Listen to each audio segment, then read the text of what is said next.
Hey everyone, welcome back to Jams, a podcast where I sit down with a mate and talk about an album of their choice. This week, my good friend Chris stops by to talk about a 2004 collab between Madlib and MF Doom, Madvillainy. We discuss where this album places in Doom's discography, how Madlib was turning out 100 beats a week during the process of creating this album, why we never got an official second release by the duo, along with the effect this album had on Chris's music taste, and a whole lot more. So with that said, let's cut to Chris and myself talking about Madvillainy. You were going to say something. You have that look on your face. Oh, but where are you starting off? I'm trying to start from the beginning, so we're choosing like what... Oh, okay. Explaining what album we're talking about this week. Okay, we're talking about Madvillain. Madvillainy. Best underground hip-hop album of all time. Best, number one. 100%. Are you just saying that for the podcast, or are you just... No, genuinely. Number one. Yeah. So, was this what got you into Doom, or was this... Yes. Right. I would say so. I can't remember the exact time that I first listened to it. I think I was in year 8, year 9. It was a guy at school that we used to like kind of bounce music off to each other. I don't know how he found Doom, but it was through Madvillain. Right. So that was the one that sort of made him like popular, at least in your little circle. Yeah. Of like friends. Yeah. And then went off and listened to all of his like, you know, yeah, all of his solo stuff anyways. I didn't find like all like Danger Doom and JJ Doom and all of that until like much later on. Right. But all Operation Doomsday, Victor Vaughn, Food, like, you know, all that. Yeah. That was all during that time. So that was, you heard this album, you went and found all the other Doom albums, and that was sort of it for you, right? Like that's when you started becoming like a major fan of Doom. Yeah. Is that because he's your favorite artist? He's your favorite like rapper, at least, right? I would say rapper, yeah. Yeah. Yeah. Right. And so do you think that's been like that since you've heard of Madvillainy for the first time, or did that take a while? No, I think it took a while. Right. Yeah. It wasn't just like an instant. No, because I mean, like all of his lyrics and stuff are pretty obscure and like just really odd. Yeah. I think what initially drew was Madlib. That's sort of like the initial pull of that whole album, especially when you're younger and you don't really give a fuck about, you know, lyrics and all that much. Even from that, and then you kind of go off and start listening to like Lord Quad's kind of like records and stuff like that. Yeah. And what was Black Bastards? That was KMD. That was the second album. Yeah. So it all just like expanded. Right. You went down that rabbit hole. Yeah. So with Madlib, was that sort of a similar thing where you heard Madvillainy and then you went off and listened to a lot of Madlib stuff, or was that later on? Like I haven't even listened to that much Madlib solo stuff. Right. I think I know like that sort of circle of friends that I had, I will listen to Doom and all of that.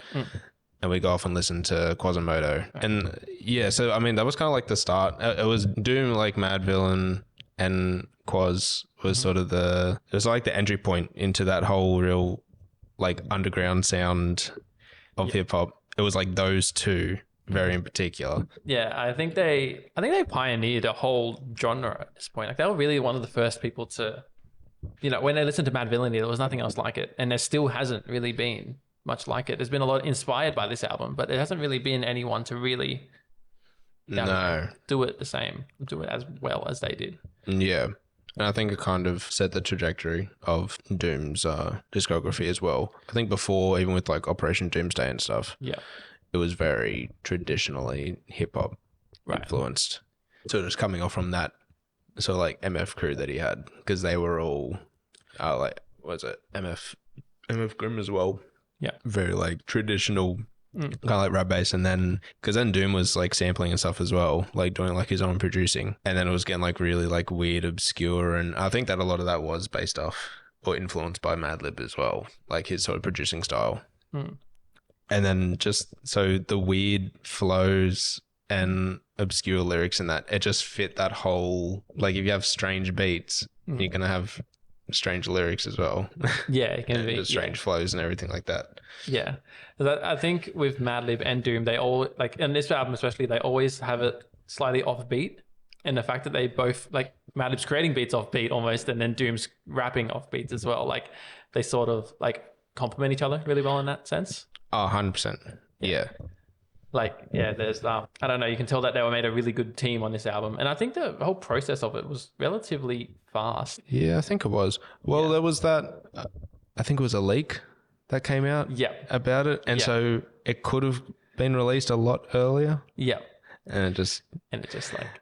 Yeah, they were just like, well...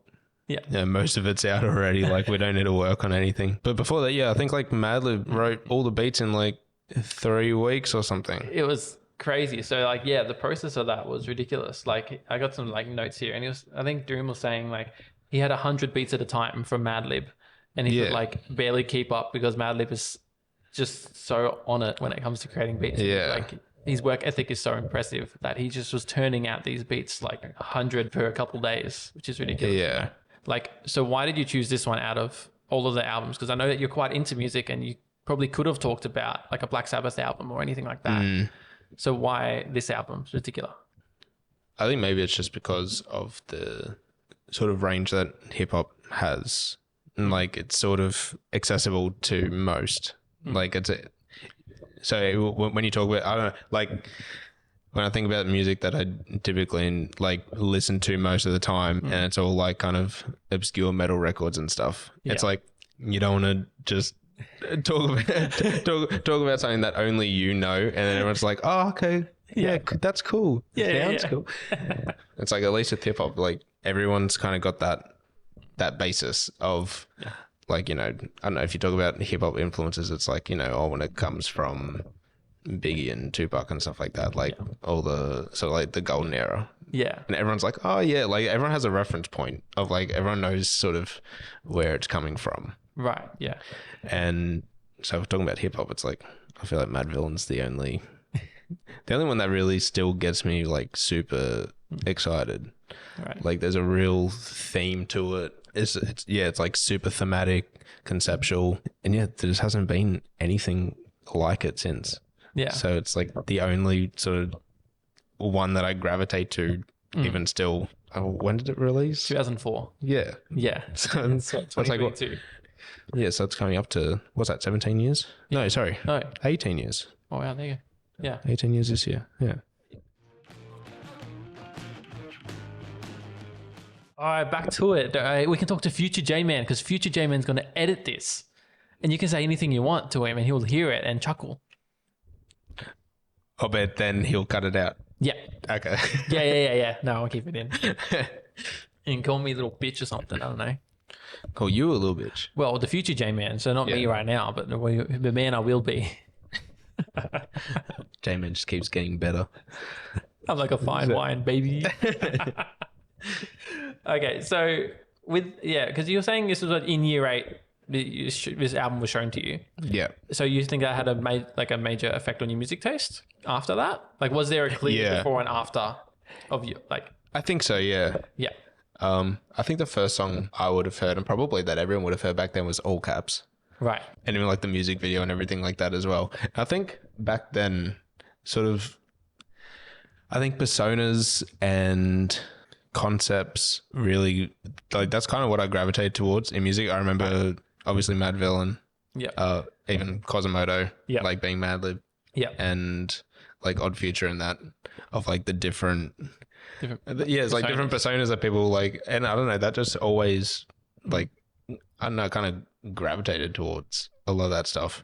Right. Yeah. So I don't know if it was Doom in general who sort of like made me want to explore into like that experimental that thing, because around that same time and through the same circle of friends we were discovering like Death Grips, but even like Dilla, like all like the really good beat makers like around that time. But I think that would have started from Madlib, and then from there you're like, and then what was it? Then there was like J-Lib and stuff like that. Yeah. So it was like, oh well, we like Madlib.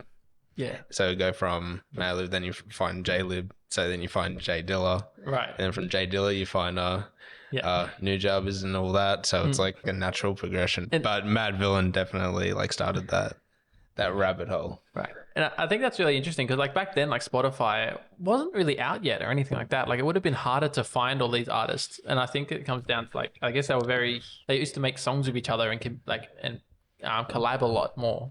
Maybe not. Yeah. maybe not more than any do now, but like especially back then, you know, with Doom and what was that, Quasimodo, but Madlib, but like they're just doing albums with everyone basically. Like they both just do so many different albums, so many different people. Yeah. So, yeah. I remember back then the only way to really find music was through YouTube. Right. Yeah.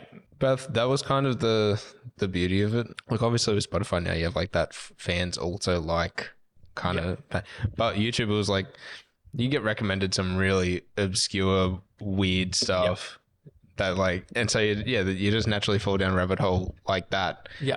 And so when we're looking up you know, like Madvillain all caps and it's on the Stones Throw YouTube channel, and then suddenly you know, Quasimodo's, I'm trying to remember the first album. Yeah, what was his first one? I'm gonna kick myself when I hear it. The Unseen. The Unseen, yeah. I remember you showing me this because when you made me the J-Man playlist. Oh yeah. What did I put Quas on there? Yeah, you put a couple of songs in there because I knew the album art when I was like listening to this album. I'm like, where did I know it from? And it was from that playlist that you made me for birthday, which is still one of the best gifts I think I've ever received. It was. I know it's still up there. Like it's probably. I feel like I had more followers than just you on it. I think they're like 3 maybe. It was so good. It's just like 100 songs, wasn't it? It was just a lot of weird shit that you like, and it was so good. I play that shit all the time. And when we were I was listening to it in the car, and then I was at Set of Lights, and you were just next to me. I remember you were going that. to uni. No, I was going to uni. Yeah, I was right next to it too. Yeah, I like cranked it up. Like, I think you went down the window, and you're like, "Oh, listen to the playlist." Like, good job, David. Yeah. Oh my god, that was a good day. So, with this album, is there any major like memories that you have associated with certain songs or the album or anything like that? Like, is there any moments throughout the last? I don't know if there's any particular moments. Right. Yeah, but like I have very vivid memory of like looking at the all caps video, the accordion video. I had like that sort of fascination of like I was looking up MF Doom rings, like to buy like his mask as like a ring and stuff. Yeah, he was just like this sort of enigma of. It was just this fascinating character, and it was turned to a bit of a fascination. So I kind of feel like when I look back on high school and that. It's kind of, there's no particular moment of listening to it at like particular points. It just feels like a soundtrack throughout that whole period. Yeah, right. Because that was just so consistent throughout time. It was just always sort of ever since what was it, year 7, year 9 or something. Yeah, it's just always been playing like from then. It's not related to Doom, but like listening to The Unseen. Yeah, at year 12 camp. Anyone or, you know, Fernie, of course. Yeah. Good at shout out to Fernie. Yes. Yep. And we weren't like super close friends. Right. But then we were all laughing at it because we were listening to Loop Digger off The Unseen. Yeah. And we were all just laughing at just how ridiculous it sounded. Yeah. And that's probably the one I can like remember very specifically. I think, like when making this album, you could just sort of tell it was coming through that they were just trying to make each other laugh for the most part, especially with Doom's lyrics. Like they were just doing whatever they wanted to an extent. Like they just wanted to make each other laugh and just tell funny jokes in. Oh, there's heaps of funny lines. Was it in Great Day? I forget what the line is before. Yeah. One thing this party could use is more booze.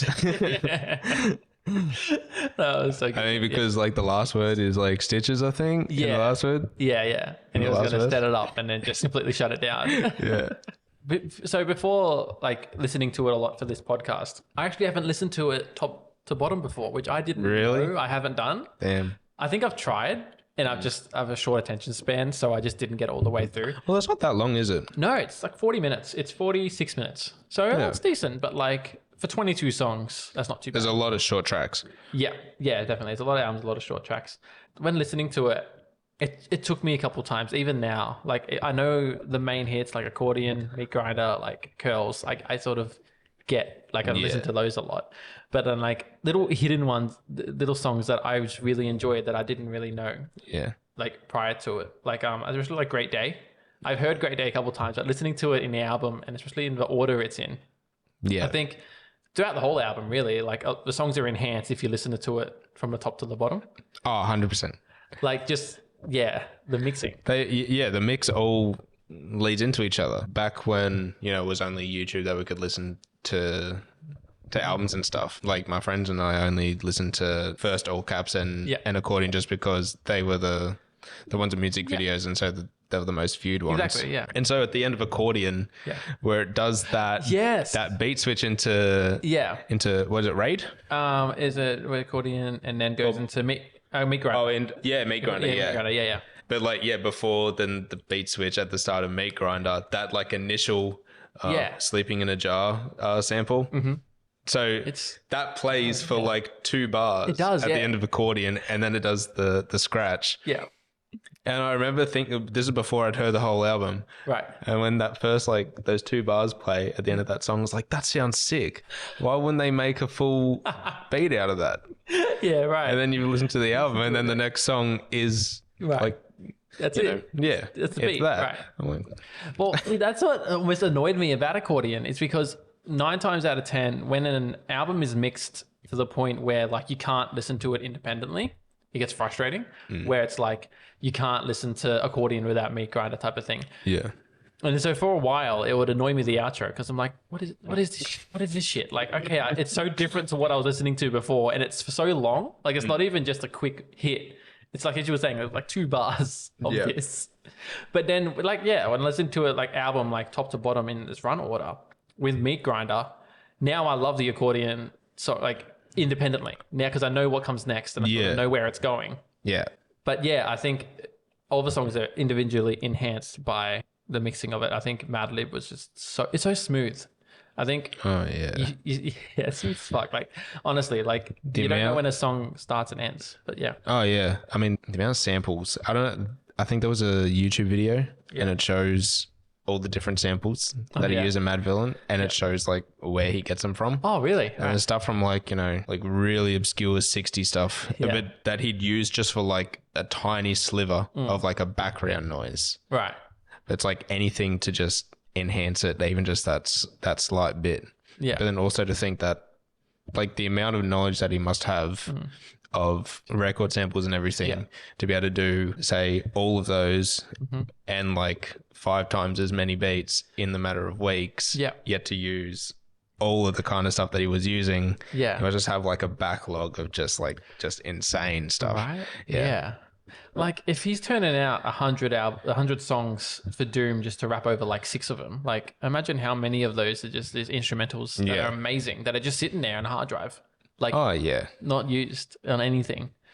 Because I don't think that he would go back and sort of edit stuff. I feel like, from what I saw about Madlib, like that'll be your next thing to do is listen to the Madvillain remix. Right. Yeah. Number 2. That's the thing. So that's the topic I want to bring up is that Madvillainy 2 is sort of out. It's sort of released because it is titled like, Madvillainy 2. Yes. Right? But it's a remix of this album with new beats but with the same vocals from Doom, right? Yes. So Doom actually didn't do anything on this. No. Like it's a Madlib album, basically, featuring Doom with some vocals on it. So I wanted to bring that up because at the time of Doom's death, it was quoted here saying he was 85% done with Madvillainy 2. Yeah. So that means they were working like the actual sequel. Yes, the actual one that would, I don't know, would it come out as Madvillainy 2? I guess they would like 2. Yeah, I mean, I guess. Like, because the other one isn't really, like, sure, it's got the title of Madvillainy 2, but it doesn't have the reputation of, Madvillain has 2 albums. No, yeah. It's like no one actually thinks that. Which is strange. I don't know why they went with that option. They could have called it anything else. Oh, Madvillainy 2? Yeah. Yeah, I don't know. Yeah, because I thought that they had that idea to have an actual sequel fairly early on. Yeah, they did. Yeah. So while, doing a bit of research for the album, from what I could tell, it was mainly Madlib very keen to do it. Like he was sending Doom all of these beats and ready to get on it. And Doom didn't seem to really want to do it. This would have been maybe 2006 that Madlib was sending all of this through. And Doom just wasn't responding to it. Do you know when the remix album came out? Let's have a look. Maybe 2008. Oh, okay. Okay, so Madvillainy 2 was 2008. But yeah, so at least... But I think Madvillainy 2 came out of frustration from Madlib because he was like, I want to make another album of Madvillainy, but Doom isn't... He's off somewhere else and not really messing with it. So he's gone and independently done this because you know, MF Doom, he could, you know, Metal Fingers, like he could have actually made beats and done all this stuff. Yeah. But it was completely Madlib. It's sort of almost like disappointing to an extent because you can hear how like close they are to understand how well they understand each other through this album and the process of making it. But yeah, so like when they first met, it was something to do with, I think Doom's manager wanted to get like 1,500 off Madlib. I know this story. For flying them out. Yeah, exactly. Yeah. And he really wanted to get that money. So that was like the first thing he did, but it was like Madlib's manager and Doom's manager talking about it. But while they were doing that, Madlib and Doom met each other and hung out. Yeah. And like Madlib's manager knew as soon as they meet, it'll be fine and do whatever. But he was pretty much counting on that, like to make sure that he didn't have to pay him like straight away. Yeah, exactly. Just get him signed to so-and-so. And then after that, it's fine. And then they signed that contract on a paper plate. I did that? Yeah. Oh my God. Yeah, still, I don't know. Not many people still, like it's people who wear masks to the extent, but no, not to the extent that Doom did it. Like you got like Orville Peck. I think it's how it's pronounced his name. Mm-hmm. But he has a mask. Yep. And like you never see him sort of without it. Yeah. But I think, I don't know, with Doom it was so important to the point where like in this interview I saw like he didn't have a mask on, but he had it right next to him the whole time just in case there was a camera, just in case there was anything. Yeah. He would whip it on straight away, which even though people know what he looks like, KMD, he didn't wear a mask. Yeah, exactly. You know, so like people, especially nowadays over the last, you know, couple of years, dude, like. And even like every album that he has. Which one? Every album that he has, or every album that he's collaborated on, everything like that, it's in there in one form or another. Yeah. Yeah. Like it's never distant from him. It was always a part. To think about it, it's just like that's such a distinct and almost obvious idea. Is like I want to stand out from everyone. I'm going to wear a mask type of thing. Yeah. But I think that wasn't Doom's intent. I don't think it was Doom's to be like I'm going to get famous off having a mask. No. And be sort of like, which. But I think it was to become like. Who cares about what it's just like separate himself from like the person behind the mask. Yeah. You know? And I think it relates to that line in Figaro, best MC with no chain you ever heard. Yeah. It's like the whole glamour of, or just like the look of it doesn't matter. Yeah. Doesn't matter if you got, chains and nice clothes and everything like that. The dude would wear like an old gross sweater like for all of his interviews and stuff. It looks like from the 70s or something. Yeah. So it's like, like big chains and big watches and all that and Jordans and it's like straight just about the music. Yeah. That's all it was. I think that's almost makes it more impressive that Doom always stuck to that because, a lot of people rely on the aesthetic of the view, like of how you look and how you present yourself, and you have to sort of be a personality on top of being an artist. Yeah, I think Doom did it all. Just there was a personality there, but no one really knows what Doomalaya was like. Not as a actual person. Right. Yeah. Like himself. Yeah. Persona wise, we got a pretty good idea of what he's trying to portray there, but all the rest, like even his. I think it was when everyone found out that he died from his wife's Instagram page or something. Yeah. He's still wearing a mask in the thing that's like meant to remember him by. Yeah, exactly. It's like that was just him in the end. And everyone, it's kind of like morbid, but everyone's just like, that's like the perfect way for him to go. We didn't find out until 2 months later. Yeah, 2 months, yeah. And it's kind of like has that whole sort of villain concept of like, you do your thing and then you just disappear. Yeah, exactly. Everyone was like, this is like It's like, obviously we don't want him to go, but it's like, if this is the way, this is like kind of perfect Yeah, right. for it to happen. Like, yeah, and a part of me was sort of like in disbelief originally. It was just like, oh no, he'll come back somehow. This is just him pulling our chain because he's a villain. Like he's gonna, fuck around with us, and then a year later it's gonna pop up with another album, and we'll be back to normal. Yeah, and I think that's a bit of wishful thinking on my behalf, but like, 100%. Yeah, I saw a lot of that too, though. Right, because I don't know. Yeah, we just still don't know what he was like. Like we can get the impression that he was a very good person. He probably really wouldn't do something like that, like lie to all. Oh no. But because we're not certain, there's a chance type of thing where it's like, I think that's where it sort of like stems from.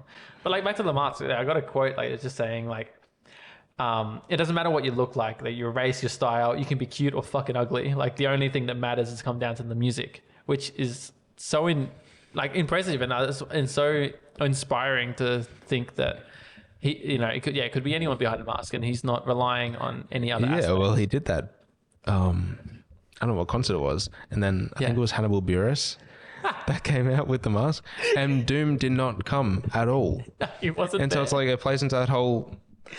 Obviously no one knows because Buress had the mask on and everything like that. But everyone's just like, we paid for these fucking tickets, and you still haven't shown. But then it ties back into, but he's a villain. He's supposed to kind of do this kind of stuff. Dude, he did that more than once, and it wasn't even with Hannibal. Like even Hannibal took the mask off and said, "Hey, it was." Yeah. Other people just didn't take the mask off. No. It just got in the audience, and it's like, and it's such a perfect idea. Like that, you would be shitty, but and also he's the villain. We're seeing a character called MF Doom, the villain. He's gonna pull shit like that, and I think it adds so much more to his character. Yeah. The fact that he brought it through to the real world as well, not just through albums, but he actually. I'm actually really glad that there isn't a second. Not that I'm glad. I'm very I'm very okay with there not being a second Madvillain record. Right. So why is that? Just the first, because to me I think that's a perfect 10 record. Yeah. I don't want that to be taken away from. Yeah. I feel like that the Madvillainy remix was kind of it's not necessary. No, yeah. It's cool to have. Yeah. It's like having the Madvillainy instrumental album too. It's that's cool to have. Yeah. It's I don't same with an instrumental. It's an instrumental album. I don't see that as this is part of the discography. Yeah, no, yeah. I don't see Madvillainy 2 as part of the discography, and I think just the one. So I don't know if it doesn't. I don't think it can live up to, especially the amount of time that's elapsed from the first to the second. I don't think the second ever could, if it ever does get finished, could ever, live up to the hype, especially after his death as well. There'd be a lot riding on that album. So it's then to hear it and for it to not be a 12 we expect. It's I think if I was around at the time that it was released initially, and there was a year or two past, I'm just oh come on, where's that second Madvillainy? But it's been out for so long that I'm not still holding on for number 2's coming out soon. Yeah. So I'm totally content with there being one. Yeah. And in a way I hope that it doesn't come out, or not a fit. I don't know. No, I have a weird feeling about it, about seeing a second one. Yeah, right. Because the expectations would be so high, it would be almost impossible. Oh yeah, it will be impossible to meet. Yeah, I know very well that I won't think that it'll be better than. Also, because so much time's surpassed, there's so many memories and everything attached to the first one. It's it's more than just a piece of music at this point. Yeah, I think everyone understands that. In some respect, of there's some albums and everything that isn't just you can't show someone and them to fully understand or encapsulate what it means to you, because you've got so much with it. It's it's more than just 40 minutes of beats and some dude rapping over it. Yeah, right. Yeah. So who knows? I'll still listen to it if it comes out. Because yeah, like, you know, if it is 85% done, it would almost be like, maybe bittersweet is the way to put it. But like with KMD's second album, Doom was left to finish that, or Doom Layer was meant to finish that by himself because his brothers passed and then the third member left. And Doom still finished it. Like he still got that last 10% done and like put it out. So it would almost be like, yeah, bittersweet if Madlib would have to finish that without Doom, finish that 10%, just like Doom did back in the day. But that sort of, you know, brings it back to the point I want to talk about is like, Doom's death. I remember, you know, reading the Instagram message and I didn't know, I didn't believe it at first. I'm like, oh, come on, he's not dead. He's 49. Like he's not. Yeah, it was just, and I'm not even like, I really like Doom's music and I understand like he's probably one of the greatest MCs to ever live and ever will. Yeah. But like, you know, I'm not the biggest fan in the world and it still like affected me like a lot. So how did that sort of, affect you on that? Like finding out that Doom is past? It's like, oh shit. Right. That was like the big one from like, you know, listening to him for ages and then suddenly it's gone like, you know, I feel like I'll feel that when Ozzy Osbourne or someone goes. Yeah. But I don't think I've really felt that before. Like I remember, like say when Bowie died. Yeah. I still wasn't huge into him. Yeah. And then I got into him later on. Yeah. And it's like, I think it's different with bands as well because like, you know, I love Black Sabbath, not just because of Ozzy, but because of Tony Iommi as well. Right. And Geezer Butler. Yeah. And so when one of them goes, it's like there's still some kind of spirit that sort of lingers on from it. It's not just from one member. But Doom was kind of, I mean, he was his own project. Yeah. When you listen to Food, which is like, I think his best of his like solo work. Yeah. It's like pretty much everything that was on that production, rapping, mixing, everything like that. Yeah. It's like that would have all been him. And so everyone that worked on that is gone. Yeah, exactly. It's like you would never be able to capture ever the feeling of Operation Doomsday again on a record. So it's very sad. Yeah, it's just the amount of skill that he had in his albums, and I think it was a bit mixed in with like the tragedies what happened through his life and just his work ethic maybe, but just something, there's like a blend of these aspects of his life that just made him one of the best, you know? Yeah. Where he could think of these rhymes that I don't understand how any MC can put a rhyme together and make it sound good, but let alone Doom's level of like, oh my God, all the like metaphors and the similes and like all of these things in the same sentence and everything rhymes.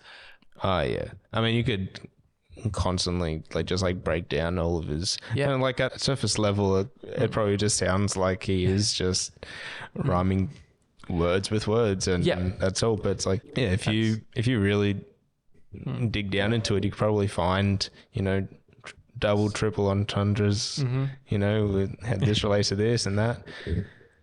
But even if it was just all random, it still sounds super cool. Yeah. And like, even like I've been listening to it for so long, I don't think there's one whole Madvillain song that I can just like recite off by heart.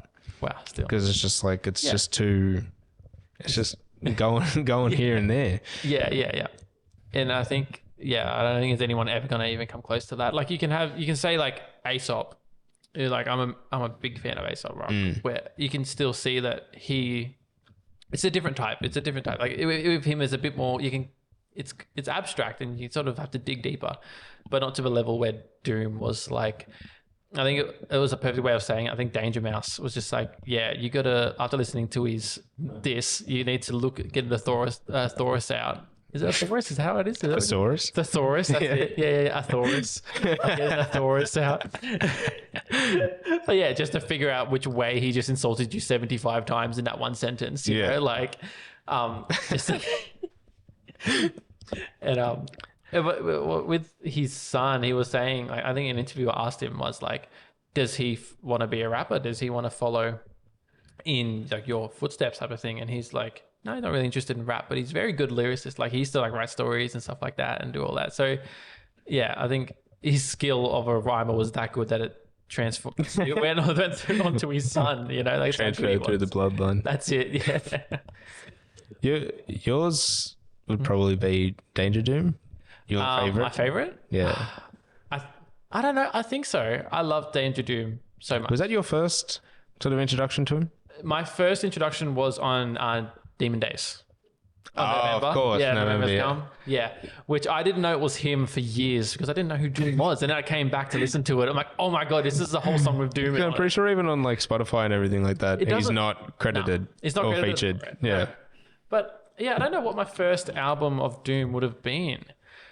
I think Madvillainy was one of the first things, but definitely because I was not going through my Danger Mouse phase. I still am in my Danger Mouse phase, but listening to anything else he makes.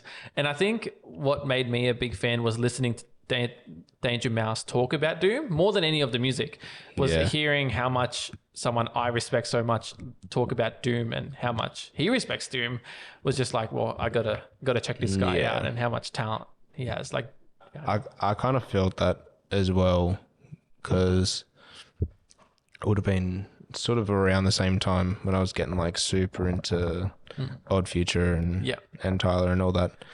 And then I think it was at South by Southwest, and there's a video of Tyler and Earl doing curls. They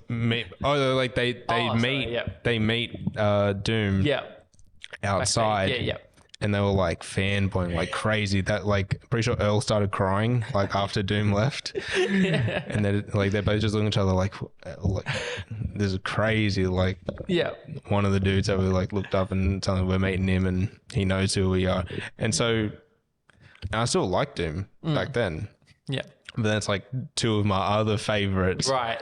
It's like, you know, I don't know if I saw them on like equal levels. I probably saw them equal levels in terms of enjoyment. Yeah.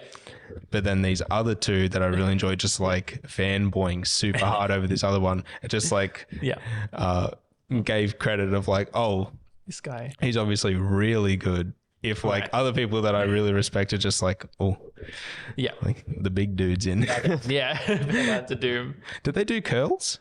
Pardon? They were doing it like not on stage, but there's a video of them singing curls like while Doom is on stage. It might be it might have been like because it was at a festival that Doom was playing, and maybe even Tyler and Earl were playing the same festival. Yeah, and then from what I've seen, it's in like the same video of their like, I think it was curls actually. Now that I remember it, and it was. I just remember Tyler Doom get the money like curls.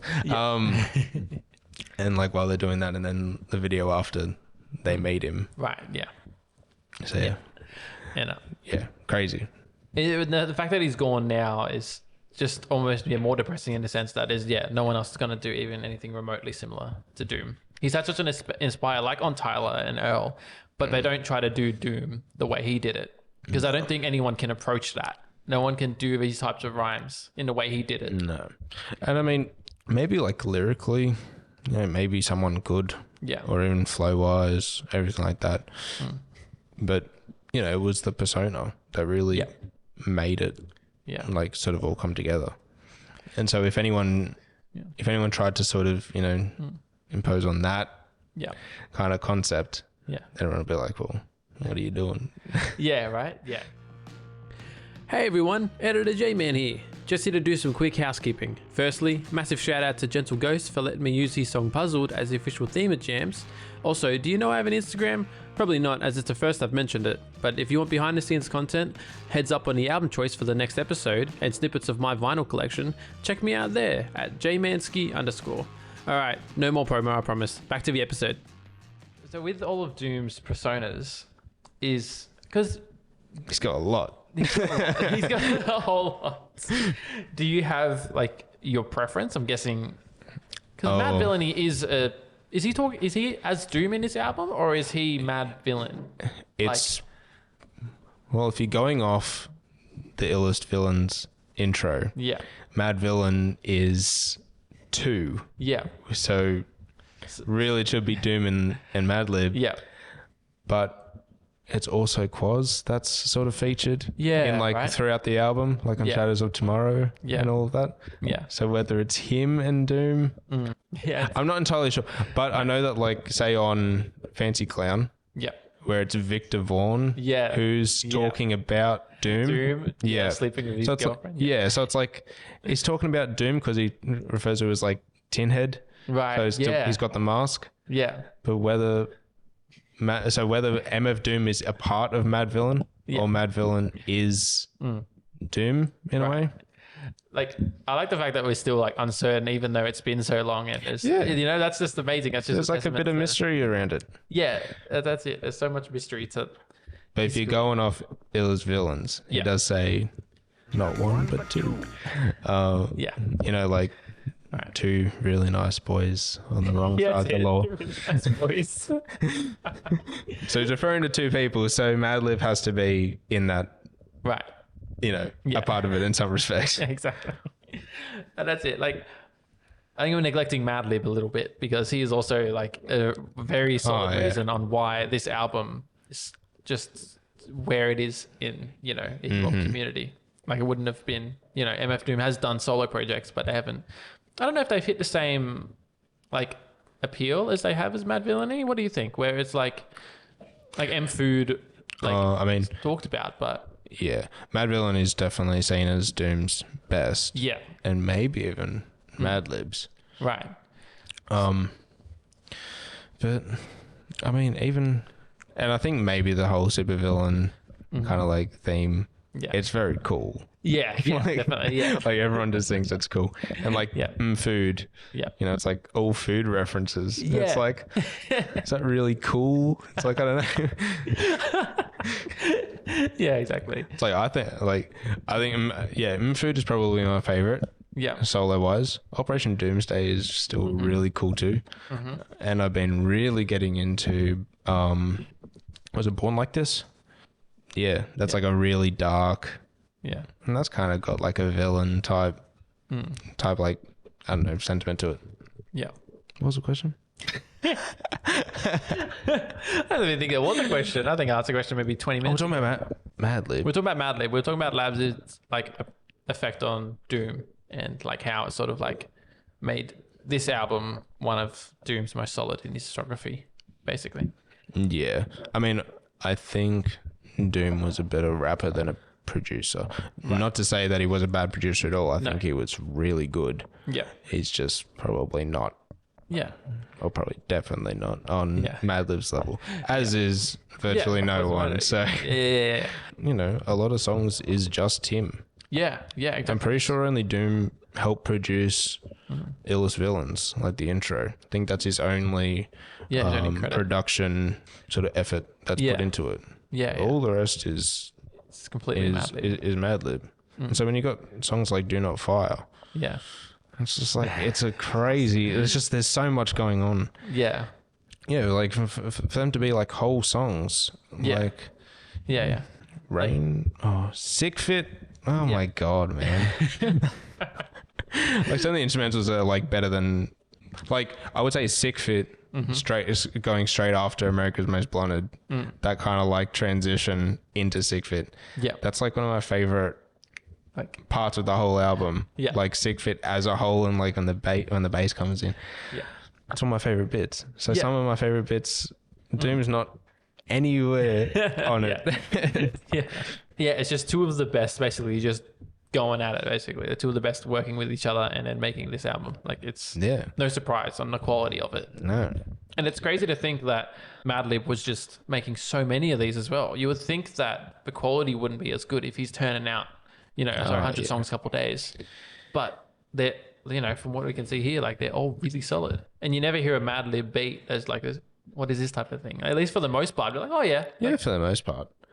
Like back to the album, there was, I think I really fell into it. Like the last couple songs really amazing to me. Like I love the way they all flowed into each other. I think it started from like maybe like Fancy Clown, Yeah. and then all the way down to Rhinestone Cowboy. I think that outro section is perfect, especially Rhinestone Cowboy. I think that's I think the intro and outro to this album is just perfect. There's no Yeah. better way of Yeah, because a Rhinestone Cowboy sounds like an actual like farewell kind of thing. Yeah, and they're applauding. And yeah. And he keeps cutting him off to just keep rapping, which I thought was really good. But yeah, and especially on Fancy Clown, it took me a couple listens, and I had to look up the lyrics. But yeah, so Victor Vaughn is rapping about Doom cheating, like his girl cheating on him. Victor Vaughn with Doom. Yeah. Which is like, no one else could even think about writing a song like that. But that's like the one song where there's like a very clear story. Yeah, definitely. From start to finish. But even then, that's not clear unless you know who Doom is. Because if you don't know who Doom is, you just think it's a generic song about how his girlfriend cheated on him. Yeah. But then you, like, of course, in Doom's way, like he's making it obvious, but also like intricate in the same way. Yeah. In the sense that he's talking about another alter ego that he has. Yeah. And I like how, I think the difference, like verbally there's difference between his characters, but vocally there's not. It's not like a Quasimodo thing where Madlib changes his voice. With Doom, it's Victor Vaughn, whoever it is, it's always the same thing. So in the intro, it's like, it's Victor Vaughn, and that's the only indication you get. Like, he just raps the exact same. At the start, it's Victor. It's like, okay. So, like, if you're not paying attention and you don't really know the whole, like, Doom lore, like, that would sort of go over your head and you think it's a generic song. But I think it's just always... But that's the thing, it's like, you're looking at the feature, like, it says feature Victor Vaughn. Yeah. If people don't know that that's just another persona. It's like, they might think Victor Vaughn's like, I don't know, oh, maybe he produced the track or something, because it sounds the exact same as Doom. And I'm forgetting what song it was, but there was a song that had Madlib without the change in his voice. He does an America's Most Blinded and Shadows of Tomorrow. Oh, okay, right. Yeah. Which I think is quite rare, isn't it, for Madlib to rap without using automation, like using... I'm pretty sure he just did that initial like pitch change because he doesn't like the sound of his normal voice when he raps. But I think it works. See, I prefer that to his Quasimodo voice, like to his pitched voice. It annoys me because it takes a bit getting used to. 100%. It's like a Danny Brown type of situation where you have to like listen to it for ages, and then you're like, okay, this is good. Danny Brown's voice is more annoying than Quas. And I like Danny Brown. See, I'll fight you on that. Now I love my Danny Brown, but Quasimodo, I couldn't listen to a whole album because his voice is just... He's not like a fantastic rapper either. Right. He's not like super lyrical or anything like that. Like, I would say lyrically, Shadows of Tomorrow is probably the weakest. Yeah. And that's like mainly, but that beat is so good. Beat's great though. But like, is there any sort of like, can you choose a favorite song from the album? Like, oh God. I don't know. It's like one of your favorite albums ever. And like listening to just, like figuring out just your favorite is a bit of a hard question. I've listened to Accordion too many times. Yep. Yeah, definitely. Yep. Even though I still love it. That beat and Accordion, oh my god. Accordion's very good. Meat Grinder, obviously. There's so many beat switches in that, which is just sick. They're all good. I even like Bistro. And that kind of introduces all the different personas in it too. Right. If you like listen to it, it's just like, the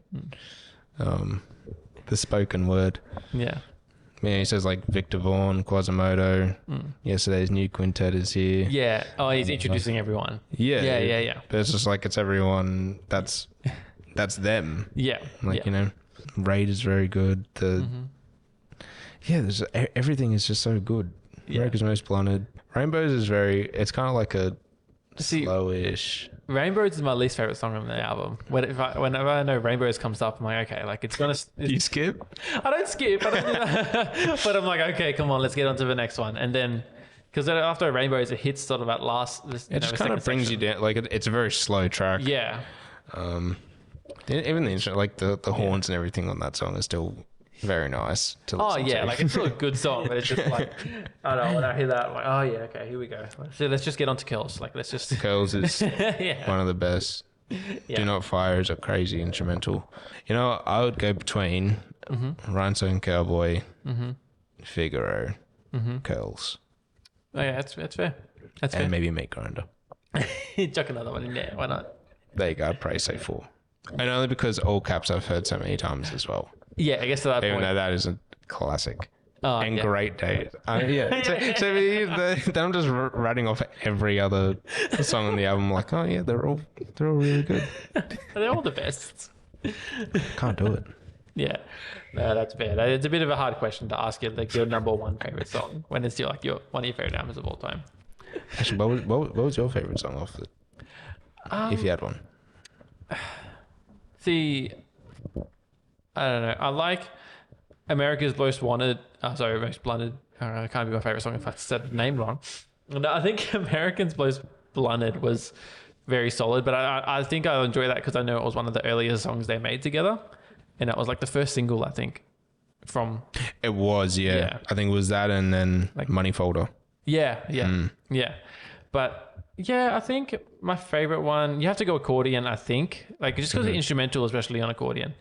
But as of right now, Great Day / Rhinestone Cowboy, like the last two songs on the album. Yeah. Like they're the ones that I liked on my Spotify, like listening to it. Like they're the ones I want to listen to again, like a lot. Yeah. But yeah, like this has made me appreciate both Madlib and Doom a lot more than I did prior to it. Like, you know, because I've listened to Doom albums and I understand that there's more to it. I understand that he's not just rapping for the sake of rapping and being abstract and convoluted for the sake of it. Yeah. But like, you know, looking at lyrics and, you know, listening to his album more than once, you appreciate it a lot more. Like you appreciate it. There's so much care and effort put into it. Yeah. Everything, or so much thought. Like I can't really listen to it now unless I start right from the start. Yeah. Like I can't just like go back and forth. I could maybe like, you know, jump to a song that I like. Yeah. You know, like you pick an album and then you put it on shuffle. Yeah. It's like That's not happening. it's not happening. You need your 45 minutes. Oh yeah. But I also can't. I feel like I can't put it on that much because when I do have it on, I end up leaving it on for a few days because it's. Yeah. Because then when it like, you know, I'll get in the car and it'll play. Yeah. I won't turn it off. Yeah. And then I'll get out of the car, do my stuff, and I'll go back in the car and it plays again. I'm not going to turn it off. Yeah. So it just kind of ends up staying on for a few days. Yeah. Right. Like, I'll be on there for like a week. Like, so you've never gotten sick of it? Like you've never been like, No. I'm done now? no. Never. No. How many years has it been since you were in year 8? Yeah. So. Wow. I've been for 13, 14. Right. I think you're 8, I was 13. Something like that. So Over a decade. Or a decade. You haven't got Over a sick of it. decade for sure. Didn't get No. sick of this album. No, I haven't got sick of it. And even with his death, like there was still stuff coming out afterwards because he just on it. He was just always releasing stuff. Yeah, obviously with the Czarface record and there was something else too, but There was an Atmosphere song that is credited. I think is the last thing he ever recorded. it was something. It was a feature. Yeah. It was cookie something. Oh yeah, you're right. No. Cookie. Yeah. Do you know the one? Yeah. The one with like the cream background and balloons. Yeah. Yeah. I know what you balloons. mean. Yeah. I think it was Forgetting what that's cookie called something. right now, but yeah. But And he said, and they were like really, like almost eerie lines right, because like on his feature. right. It was something about like him having to leave and stuff like that. It was weird. Everyone's just like, again, kind of everything just fit into that whole narrative of. He says he needs to go, needs to leave, then he goes. Yeah. It's like this is what villains do. I don't know. Yeah, his cause of death is still unknown, right? Like, I think so. I mean, I haven't looked it up, right? so it could be Because- released by now. But I don't know if that has to come out from his family. Like, then legally. they like come out and say, "Oh, guys, if you want to know, this is how it happened. This is what the autopsy or whatever says." But it's like, and if we never know, that's fine. It's like the dude was like what, 40 something, 49. when he passed. Yeah, Yeah, so it could be anything at that point. yeah, exactly. Yeah, It's like if it's a heart attack, it's yeah, doesn't matter. If he was murdered, then it'd be like, okay, well, Yeah. what the hell happened? yeah. But He with died. this, Yeah, it's just- he just died peacefully in his home. yeah. Like, I think if it was something that wouldn't have been such an instant killer, he probably would have referenced it in songs, and he would have like Yeah. You know, knowing yeah. Doom, not knowing the character of Doom, you know, he probably would have like made hints, like maybe not as like oblique as like as Bowie did it, where Bowie was straight up like, "I'm dying, lol, I'm out of here," type of thing. Oh, like on Black Star. Yeah. But like, but like I think he probably in his own way he would have maybe like hinted at it. So maybe that's what you mean in that song, where it's like he could be referencing like, "Yeah, I'm out." I'm out here. Possibly. And I think I mean, I haven't heard. I think I only heard that song like once or twice because I didn't like think. Whoever that original song is by, like the original person, I'm not like huge on them. So I really just listened to it for the Doom feature, and then I listened to that. I was just like, oh, it's okay. Yeah. And that was it. But from what I remember, he sounded very like there was no energy. Like he didn't sound like really like enthusiastic to be on it. It was just kind of like it was just And sometimes that's his appeal. As well. Definitely. Yeah. Like I remember the EP that he did with West Side Gun, and West Side Gun is like super like animated in his voice and like super energetic, and then Doom comes on, he's got just like the low voice, and he's just kind of just going through. It's like the contrast. So I know that's like the appeal of his as well, but it just sounded different. On that feature. Whatever that song's called, Cookie something, Cookie Split or something. But and there was also, because in an interview with Atmosphere, he was saying like talking about Doom's death, and he was saying like he got his text like Doom's verse sent to him. Who was talking? Madlib? Atmosphere was. Oh right, yeah. So Atmosphere was saying like he would got this response from Doom like a couple days prior to his death. Like it would have been like the last thing that he actually like sent out, and you can hear he sounds different in that verse, in Doom's verse in that song, where he sounds very like groggy almost, where he's just very thick like very voice, and it's like I don't know if we're reading into it too much, but that was I think officially the last thing that he actually like did before he passed. And like even Atmosphere didn't know it was Atmosphere Slug from Atmosphere, because Atmosphere is two people, I'm pretty certain. But even because he didn't know about it either, like Doom's family didn't tell anyone, and Doom didn't say anything was sick. Like everyone found out even Madlib found out through that Instagram post as everyone else. And then when Slug saw that and he sort of put two and two together, he's like, shit, that was like 2 days before. Like, you know, so it's he was working up to the last minute, you know, type of thing, which isn't surprising. But that would have been all he would have really lived for at that point. Obviously his wife, but it's like his son and stuff was gone, so it was like that was the thing that sort of just kept him going. It's crazy to think that he didn't have an ego. Like he didn't get an ego. Like he was confident in himself, and you could tell that through his rhymes, that he was saying like, I am better than 90% of people that do this. But you hear him talk in interviews, and for the most part you can just tell that his ego didn't grow, even though he was lyrically one of the best, and probably will be one of the best to ever do it. Type of thing, you know? I think like he was just very passionate about, like, I think he got very passionate about like his producing and stuff as well. Even like some of the later stuff that he was working on with other rappers and whatnot. And he was like going more and more away from rapping and more into like the productive side. So I think, it's like, if you had a huge ego and you're like, I genuinely am better than everyone else, blah, blah, blah.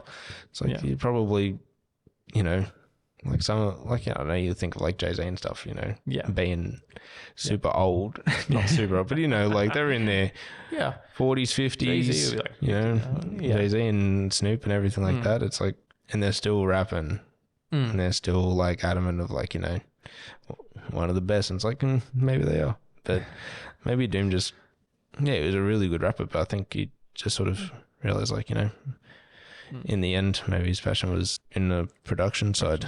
You know, it's like he kind of did what he set out to do with Madvillain and all like the earlier records, and then when he was slowing down, maybe just like, you know, didn't need to.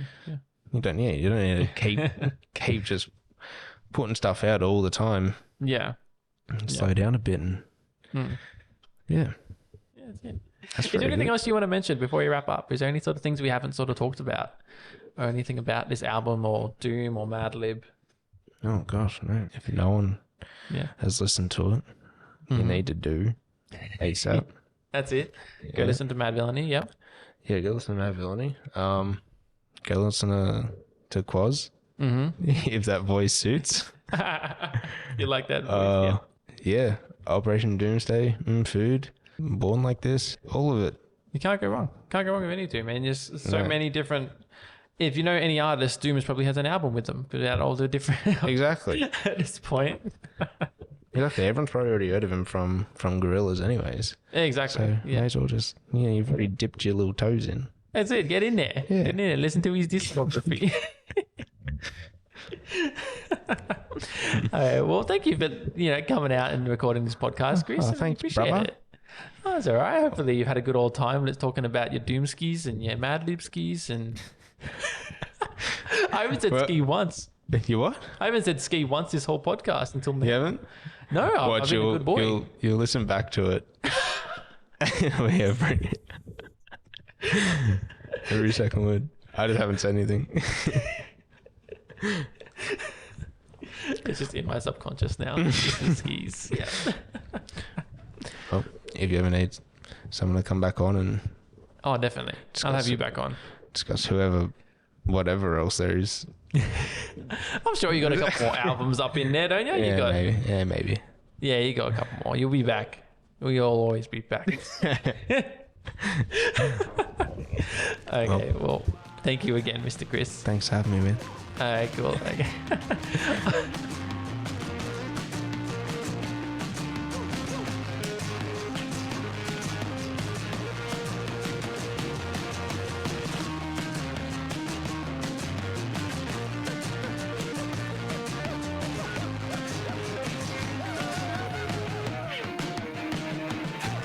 Thanks, brother. Thanks, brother.